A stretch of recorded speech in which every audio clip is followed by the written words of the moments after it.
A couple of years ago, I went to Caliph Records. There was a project that we are working on. You know, Caliph Records, the one that gave us songs like Kiasi, Imeni Bamba Bamba. Yes, I was going to Caliph Records, and while we were doing this particular musical project, I met Size 8. Size 8 at that particular time, she wasn't as known as she is right now. And what I could actually see was just a lady with so much passion and so much zeal to just do incredible music. Months later, she blew up with her secular songs, and then eventually it got to a point where she gave her life to Jesus Christ.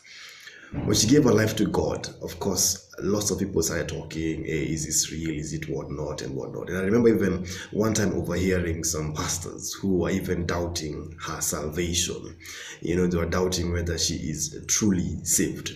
And for me, I was wondering, like, here we are, we've been praying that people give their life to Jesus Christ. We've been hoping that people can actually, you know, turn over a new leaf. And then when somebody goes ahead and does that, we end up doubting their change, and it didn't make any sense.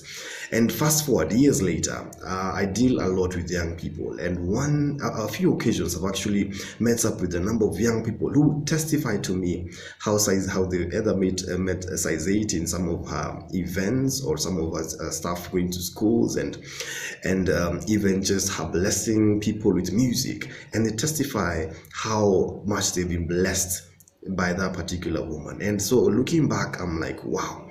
And here were some people doubting about her salvation, doubting about her change. And so this message is not even about Size 8. This message is about how often we write off people, how often we are quick to just say that this person is not of God or this person has not changed.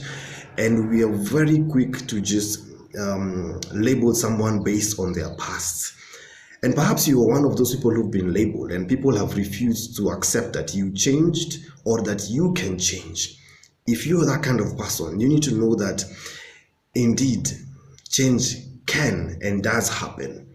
If indeed you've decided to just become a different person, whatever different means, if you've decided to become a better person, whatever better person means to you, do not let people who don't see the change in you keep you from changing and growing.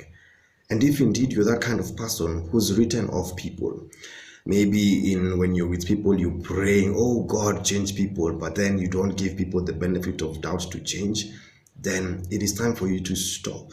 And it is time for you to believe that indeed your prayers are being answered. And it is time for you to believe that just like you changed, or you can change to become a better person, other people can too.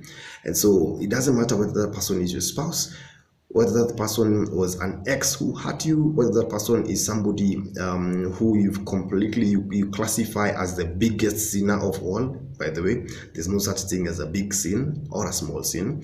It doesn't matter who that person is. They can change if they do desire to change.